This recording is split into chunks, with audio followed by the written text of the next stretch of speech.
Hello and good morning everyone. आप सभी लोगों का स्वागत है आपके अपने यूट्यूब चैनल स्टडी ग्लॉस पर। मैं हूं डॉक्टर मोनिका और आज हम 15 अगस्त से रिलेटेड जितने भी इम्पोर्टेंट क्वेश्चन बन सकते हैं उन पर डिस्कशन करने वाले हैं। सबसे पहले मैं आपको स्वतंत्रता दिवस की हार्दिक शुभकामनाएं देना चाहती हूं। आज है 15 अगस्त 2022 और आज भारत की आज़ादी को 75 साल हो चुके हैं और जो देश अपना है ये 76वां स्वतंत्रता दिवस इस बार मना रहा है। इस दिन हमें अंग्रेजों की जो 200 सालों की गुलामी है इससे आज़ादी मिली थी और ये जो दिन है ये देश को आज़ाद कराने में अपना सब कुछ गंवा देने वाले जो स्वतंत्रता सेनानी है उनको याद करने का भी दिन है। तो एक बार फिर से मैं आपको विश करना चाहती हूँ हैप्पी इंडिपेंडेंस डे। और ये हमारा टेलीग्राम चैनल है, यहाँ पर आपको क्विज अवेलेबल हो जाएगी और इस लेक्चर की जो पीडीएफ है वो भी आपको यहाँ मिल जाएगी। ये आपके लिए आज का मोटिवेशनल कोट है, हिम्मत मत खोना, अभी बहुत आगे जाना है। जिन्होंने कहा था तेरे बस का नहीं उनको भी करके दिखाना है। तो इसी मोटिवेशनल कोट के साथ में हम स्टार्ट करते हैं आज का सेशन। फर्स्ट क्वेश्चन है, who has won the title of football tournament UEFA super cup 2022 football tournament UEFA super cup 2022 का जो टाइटल है ये किसने जीत लिया है? तो इसका करेक्ट आंसर होगा रियल मैड्रिड फुटबॉल क्लब के द्वारा ये जो टाइटल है ये जीता गया है। रियल मैड्रिड और जो आइंट्राच फ्रैंकफर्ट है इसके बीच में UEFA सुपर कप 2022 का मुकाबला खेला गया, जहां रियल मैड्रिड ने फ्रैंकफर्ट को हराकर ये टाइटल अब जीत लिया है।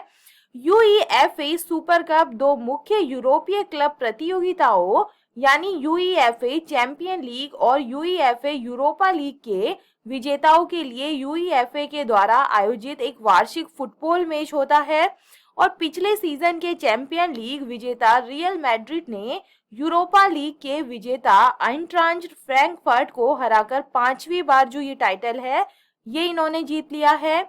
टॉप 5 फुटबॉल रिलेटेड क्वेश्चंस को हम रिवाइज करें। Title of SAFF under 20 football championship 2022 तो ये जीता है इंडिया ने। Title of UEFA women's European championship football championship 2022 तो ये इंग्लैंड ने जीता है।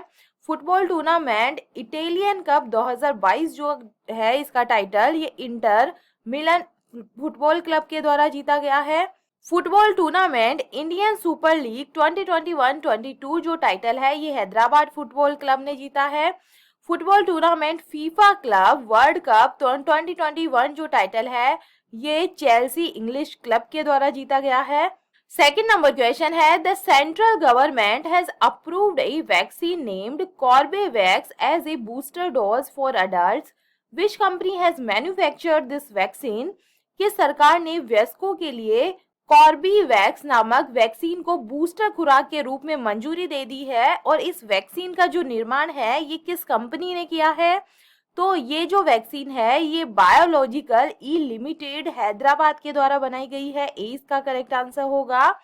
कॉर्बेवैक्स टीका टीकाकरण केंद्रों पर भी उपलब्ध होगा। कोविन ऐप पर भी निजी व सरकारी टीकाकरण केंद्रों पर इसकी उपलब्धता दिखने लगेगी। टीका निर्माता बायोलॉजिकल ई लिमिटेड ने बताया है कि टीके की 10 करोड़ खुराकों की आपूर्ति केंद्र सरकार को कर दी गई है। कॉर्बेवैक्स को भारत के पहले विषम लैंगिक कोरोना बूस्टर शॉट के रूप में 18 साल और उससे अधिक उम्र के लोगों को लगाने की मंजूरी मिल गई है। निजी केंद्रों पर कॉर्बेवैक्स की एक खुराक की जो कीमत है ये 250 रुपए है। जिन भी लोगों को कोरोना वैक्सीन कोविशील्ड या कोवैक्सीन की दूसरी डोज लगवाए 6 महीने या 26 हफ्ते हो गए हैं वे लोग बूस्टर के तौर पर कॉर्बेवैक्स लगवा सकेंगे। कॉर्बेवैक्स के बारे में हम बात करें तो कॉर्बी जो वैक्स है ये भारत का पहली स्वदेशी रूप से विकसित RBD प्रोटीन सब यूनिट ये वैक्सीन है और प्रेजेंट के अंदर ये कोविड-19 वैक्सीनेशन प्रोग्राम के तहत 12 से 14 साल के जो बच्चे हैं इनका टीकाकरण करने के लिए उपयोग ये किया जा रहा है। थर्ड नंबर क्वेश्चन है, विच स्टेट हैज स्टार्टेड मुख्यमंत्री Bal Ashirwad Yojana to provide financial assistance to orphan childrens? अनाथ बच्चों को आर्थिक सहायता प्रदान करने के लिए किस राज्य ने मुख्यमंत्री बाल आशीर्वाद योजना को शुरू किया है। तो ये एमपी के द्वारा, मध्य प्रदेश के द्वारा स्टार्ट की गई स्कीम है। मध्य प्रदेश सरकार की कैबिनेट बैठक में अहम प्रस्ताव को स्वीकृति दी गई है और अनाथ बच्चों के लिए मुख्यमंत्री बाल आशीर्वाद योजना भी मंजूरी की गई है। इस योजना में सरकार 18 साल की उम्र में बाल संस्थाओं को छोड़ने वाले अनाथ बच्चों को आर्थिक सहायता देगी। प्रदेश में हर साल 150 से 200 अनाथ बच्चे बाल संस्थाओं से 18 साल की उम्र होने पर निकलते हैं और इन बच्चों को सरकार आईटीआई, पॉलिटेक्निक या नीट, जेईई, क्लैट निकालने पर पढ़ाई करने तक आर्थिक सहायता 5 से 8 हजार रुपए की उपलब्ध करवाएंगी और ये सहायता 24 साल तक दी जाएगी। इसके अलावा इनके संयुक्त खाते में 1 साल और अधिकतम 18 साल तक 2,000 रुपए की आर्थिक सहायता देने के साथ आयुष्मान योजना से इलाज कराने के प्रावधान यहाँ पे किए गए हैं। मध्य प्रदेश की बात करें तो इसकी स्थापना 1 नवंबर 1956 को हुई थी। इसकी कैपिटल भोपाल है और यहाँ के जो गवर्नर है यह है मंगू भाई छगन भाई पटेल। चीफ जस्टिस है आरवी मलिमठ। 29 लोकसभा सीट्स है, 11 राज्यसभा सीट्स है और 230 असेंबली सीट्स यहाँ पे हैं। 5 neighbouring state of Madhya Pradesh, तो ये है महाराष्ट्र, छत्तीसगढ़, उत्तर प्रदेश, राजस्थान और गुजरात है। 4 नंबर क्वेश्चन है, which state government has announced to launch an app named Lucky Bill to prevent GST evasion? GST की चोरी को रोकने के लिए किस राज्य सरकार ने लकी बिल नामक ऐप लॉन्च करने की घोषणा की है? तो इसका करेक्ट आंसर होगा, ये की है केरल सरकार के द्वारा ये किया गया है। ए इसका करेक्ट आंसर होगा। केरल सरकार एक मोबाइल ऐप लॉन्च करने के लिए तैयार है जहां लोग मूल बिल अपलोड कर सकते हैं और पुरस्कार जीतने का मौका भी पा सकते हैं। केरल सरकार का लक्ष्य इस ऐप से जीएसटी चोरी पर अंकुश लगाना है। ऐप का नाम लकी बिल ऐप है और इसे 16 अगस्त 2022 को मुख्यमंत्री पिनाराई विजयन के द्वारा लॉन्च किया जाएगा। सरकार इस ऐप से राज्य के राजस्व और वित्तीय स्थिति का समर्थन करने के लिए नए तरीके तलाश रही है और ये ऐप राज्य के जीएसटी विभाग को अपलोड किए गए बिलों की मदद से रिटर्न फाइलिंग की जांच करने में मदद करने में ये सक्षम है। टॉप 5 ऐप की हम बात करें, who has launched a mobile app named Beach Whistle for the safety of beaches? तो ये जो बिल है, ये जो ऐप है, ये प्रमोद सावंत के द्वारा लॉन्च किया गया है। चीफ मिनिस्टर ऑफ गोवा है ये। The chief minister of which state has launched a mobile app named ACB 14400 to prevent corruption app launch? तो ये आंध्र प्रदेश गवर्नमेंट के द्वारा लॉन्च किया गया है। Who has launched an app named Ayu to overcome chronic disease and lifestyle disorder through yoga? तो ये बसवराज बोम्मई के द्वारा लॉन्च किया गया ऐप है। ये सीएम ऑफ कर्नाटका है। Shaili app to prevent lifestyle disease which state government has launch? तो ये जो ऐप है ये केरला के द्वारा लॉन्च किया गया है। Which global tech company has launch switch to android app for iPhones users? तो ये जो है ये गूगल के द्वारा लॉन्च किया गया है। 5 नंबर क्वेश्चन है, which city will host the second edition of the North East Olympics 2022 games? उत्तर पूर्व ओलंपिक 2022 खेल के दूसरे संस्करण की मेजबानी कौन सा शहर करेगा? तो ये करने वाला है शिलोंग, मेघालय। सी इसका करेक्ट आंसर है। मेघालय दूसरे उत्तर पूर्व ओलंपिक खेलों 2022 की मेजबानी करेगा जो 30 अक्टूबर से 6 नवंबर 2022 तक आयोजित किया जाएगा।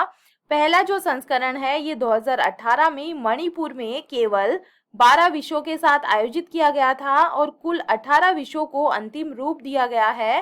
तीरंदाजी, एथलेटिक्स, बैडमिंटन, बास्केटबॉल, मुक्केबाजी, फुटबॉल, जूडो, कराटे, निशानेबाजी, तैराकी, table tennis, taekwondo, tennis, wushu, cycling, golf, भारोत्तोलन और कुश्ती खेलों में लगभग 4000 प्रतिभागियों, एथलीटों, तकनीक कर्मचारियों और स्वयंसेवकों के भाग लेने की इसके अंदर उम्मीद है और सभी 8 पूर्वोत्तर राज्यों अरुणाचल प्रदेश, असम, मणिपुर, मेघालय, मिजोरम, नागालैंड, सिक्किम और त्रिपुरा के एथलीट प्रतिस्पर्धा ये करेंगे। 6 नंबर क्वेश्चन है, which ministry has launched SMILE 75 initiative to help people engaged in begging भिक्षावृत्ति में लगे लोगों की मदद करने के लिए किस मंत्रालय के द्वारा स्माइल 75 पहल का शुभारंभ किया गया है? तो इसका करेक्ट आंसर होगा, इस पहल की शुभारंभ जो किया गया है ये union ministry of social justice and empowerment के द्वारा किया गया है। डी इसका करेक्ट आंसर है। सामाजिक न्याय और आधिकारिक मंत्री डॉक्टर वीरेंद्र कुमार के द्वारा आजीविका और उद्यम के लिए हाशिए पर रहने वाले व्यक्तियों हेतु सहायता स्माइल 75 जो इनिशिएटिव है ये स्टार्ट की गई है। स्माइल 75 पहल के तहत सामाजिक न्याय आधिकारिकता मंत्रालय ने भीख मांगने वाले व्यक्तियों के व्यापक पुनर्वास के लिए 75 नगर निगमों को चिन्हित किया है। सामाजिक न्याय और आधिकारिकता मंत्रालय ने 2025-26 तक के वर्षों के लिए मुस्कान परियोजना हेतु कुल 100 करोड़ रुपए का बजट आवंटित किया है और इस परियोजना के माध्यम से मंत्रालय भिक्षावृत्ति के काम में लगे लोगों का समग्र पुनर्वास करने के लिए एक समर्थन तंत्र विकसित करने और एक ऐसे भारत का निर्माण करने की परिकल्पना करता है जहां पर कोई भी व्यक्ति अपना जीवन यापन करने और अपनी बुनियादी आवश्यकताओं को पूरा करने के लिए भीख मांगने के लिए मजबूर ना हो। स्माइल 75 का जो उद्देश्य है ये हमारे कस्बों और हमारे शहरों और नगर पालिका क्षेत्रों को भिक्षावृत्ति से मुक्त करना और विभिन्न हितधारकों के समन्वित गतिविधियों के माध्यम से भिक्षावृत्ति के काम में लगे लोगों के लिए व्यापक पुनर्वास की एक रणनीति यहाँ पे तैयार करना है। 7 नंबर क्वेश्चन है, Which Indian institute has launched its first 3D virtual space museum named Spark to showcase space missions? Bharat के किस संस्थान ने अंतरिक्ष मिशनों को प्रदर्शित करने के लिए अपना स्पार्क नामक 3D वर्चुअल अंतरिक्ष संग्रहालय लॉन्च किया है? तो इसका करेक्ट आंसर होगा, ये किया है इसरो ने। सी इसका करेक्ट आंसर होगा। भारतीय जो अंतरिक्ष अनुसंधान संगठन है इसरो, इन्होंने एक इंटरैक्टिव इंटरफेस के साथ कई इसरो मिशनों को प्रदर्शित करने के लिए एक स्पार्क अंतरिक्ष संग्रहालय नामक एक डिजिटल प्लेटफॉर्म लॉन्च किया है। स्पार्क अंतरिक्ष संग्रहालय के रूप में जाना जाने वाला डिजिटल प्लेटफॉर्म इसरो के अध्यक्ष एस सोमनाथ के द्वारा लॉन्च किया गया था और आजादी के 75 साल पूरे होने पर आजादी का अमृत महोत्सव मनाते हुए इसरो का यह विचार एक नई पहल है। इस डिजिटल अंतरिक्ष संग्रहालय स्पार्क में एक इंटरैक्टिव इंटरफेस है जिसके माध्यम से उपयोगकर्ता साइट के साथ आसानी से बातचीत कर सकते हैं। प्लेटफॉर्म इसरो लॉन्च वाहनों, उपग्रहों और वैज्ञानिक मिशनों से संबंधित कई दस्तावेजों, छवियों और वीडियो को ये होस्ट करता है। इसरो की बात करें, इंडियन स्पेस रिसर्च ऑर्गेनाइजेशन की, ISRO is the name of India's space agency. Headquarter इसका बेंगलोर में है। इसकी स्थापना हुई थी 15 अगस्त 1969 के अंदर। फाउंडर है विक्रम साराभाई, चेयरमैन है एस सोमनाथ और फर्स्ट चेयरमैन थे Vikram Sarabhai. What is the name of ISRO sun study mission? तो इसका नाम है Aditya L1। Who is considered the father of India's space? तो ये है Vikram Sarabhai. India has 1004 satellites. Record of its maximum satellite which rocket was sent to? तो ये था PSLV C-37। 8 नंबर क्वेश्चन है, who has become the new state brand ambassador of Uttarakhand? Uttarakhand के नए राज्य ब्रांड एम्बेसडर कौन बन गए हैं? तो ये बन गए हैं ऋषभ पंत। 20 का करेक्ट आंसर है। उत्तराखंड सरकार ने विकेट कीपर बल्लेबाज ऋषभ पंत को राज्य ब्रांड एम्बेसडर नियुक्त किया है। उत्तराखंड के मुख्यमंत्री ने इस अवसर पर ऋषभ को बधाई एवं शुभकामना देते हुए कहा है कि ऋषभ पंत के द्वारा जिस तरह से बेहद सामान्य परिस्थितियों में अपने संकल्प एवं दृढ़ इच्छा शक्ति से लक्ष्य को पूरा किया गया, उससे सभी को प्रेरणा मिलेगी। ऋषभ पंत का सबसे हालिया खेल न्यूजीलैंड के खिलाफ भारत की T20 सीरीज में देखने को मिला, जिसमें भारतीय क्रिकेट टीम ने 3-0 से जीत के साथ सीरीज का खिताब अपने नाम कर लिया है। टॉप 5 ब्रांड एम्बेसडर्स की हम बात करें, new brand ambassador of online bus ticketing platform red bus, तो ये है Allu Arjun. New brand ambassador of agarbatti brand Zed Black, तो ये है Mahendra Singh Dhoni. New brand ambassador of online gaming platform fan code, तो ये है Ravi Shastri. New brand ambassador of Havells India consumer goods brand Lloyd, तो ये है Sourav Ganguly. First Indian brand ambassador of luxury brand Louis Vuitton, तो ये है दीपिका पादुकोण। 9 नंबर क्वेश्चन है, विच state government implemented the extension of panchayat rights in scheduled area. किस राज्य सरकार ने अनुसूचित क्षेत्रों में पंचायत अधिकारों के विस्तार को लागू किया है? तो ये किया है छत्तीसगढ़ के अंदर। डी का करेक्ट आंसर होगा। छत्तीसगढ़ गवर्नमेंट ने अनुसूचित क्षेत्रों में पीईएसए नियम 2022 लागू करने की घोषणा की है। पीईएसए अधिनियम के लागू होने से ग्राम सभा की शक्ति में वृद्धि होगी। ग्राम सभा में आदिवासी समुदाय के 50% सदस्य होंगे। 50% में से 25% महिला जो सदस्य होने वाली है। छत्तीसगढ़ सरकार ने आदिवासियों के हितों की रक्षा और ग्राम सभाओं की शक्ति बढ़ाने के लिए केंद्रीय अधिनियम के तहत नियम बनाया है। राज्य सरकार 15 अगस्त से 26 जनवरी तक ग्राम सभाओं के माध्यम से जागरूकता अभियान भी चलाएगी। आंध्र प्रदेश, गुजरात, हिमाचल प्रदेश, महाराष्ट्र, राजस्थान और तेलंगाना ने भी राज्य विशिष्ट पीईएसए नियम बनाए हैं। पीईएसए नियम के बारे में हम बात करें, panchayat extension to scheduled area के बारे में, तो पंचायतों से संबंधित संविधान के भाग 9 के प्रावधानों को अनुसूचित क्षेत्रों में विस्तारित करने के लिए पीईएसए अधिनियम 1996 में अधिनियमित किया गया था और ये अनुसूचित क्षेत्रों में रहने वाले लोगों के लिए ग्राम सभाओं के माध्यम से स्वशासन के लिए अधिनियमित किया गया था। 10 नंबर क्वेश्चन है, who has become the first South Asian to win the Lisbon Triennale Millennium BCP life time achievement award. Lisbon Triennale Millennium BCP life time achievement award जीतने वाली पहली दक्षिण एशियाई कौन बन गई है? तो इसका करेक्ट आंसर होगा, ये बन गई है मरीना तबस्सुम बन गई है। डी का करेक्ट आंसर होगा। Marina Tabassum Lisbon Triennale Millennium BCP life style achievement award जीतने वाली पहली दक्षिण एशियाई ये बन गई है। ज्यूरी ने स्थानीय समुदायों के साथ काम करने का एक प्रेरक उदाहरण पेश करने के लिए उनकी प्रशंसा की, जिसका दुनिया भर में सकारात्मक प्रभाव पड़ सकता है। उनकी रचनाएं तात्कालिक समसामयिक मुद्दों को संबोधित करती है। उनका काम दिखाता है कि कैसे वास्तुकार जलवायु संकट को चुनौती दे सकते हैं और उनका काम ये भी दिखाता है कि कैसे वास्तुकार एक प्रयोगात्मक, सम्मानजनक और प्रेरक तरीके से सामाजिक परिवर्तन ला सकते हैं। वह एक प्रसिद्ध बांग्लादेशी वास्तुकार है और वह वास्तुशिल्प डिजाइनों जो पर्यावरण संबंधी चिंताओं को गहराई से समाहित करती है, उनके लिए ये जानी जाती है। टॉप 5 अवार्ड्स को हम रिवाइज करें, जो एबल प्राइज है 2022 का, ये डैनियल पार्नेल सुलेवन को मिला है। साहित्य अकेडमी अवार्ड 2021 जो है ये चंद्रभान ख्याल को मिला है। रामानुजन अवार्ड 2022 है, ये नीना गुप्ता को दिया गया है। नेताजी अवार्ड 2022 शिंजो आबे को मिला है।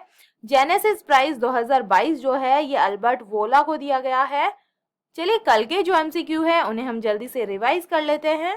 फर्स्ट नंबर क्वेश्चन है, अंतर्राष्ट्रीय मध्यस्थता केंद्र नई दिल्ली का नाम बदलकर नया नाम क्या हो गया है? तो इसका नया नाम हो गया है India international arbitration centre. Second number question है, प्रधानमंत्री नरेंद्र मोदी ने अत्याधुनिक स्वदेशी तकनीक पर आधारित दूसरी पीढ़ी के इथेनॉल संयंत्र का कहां पर अनावरण इन्होंने किया है? तो इसका करेक्ट आंसर होगा हरियाणा पानीपत के अंदर किया गया है। थर्ड नंबर क्वेश्चन है, पपुआ न्यू गिनी के नए जो प्राइम मिनिस्टर है ये कौन बने हैं? तो इसका करेक्ट आंसर होगा ये बने हैं जेम्स मारेप बने हैं। सी का करेक्ट आंसर है।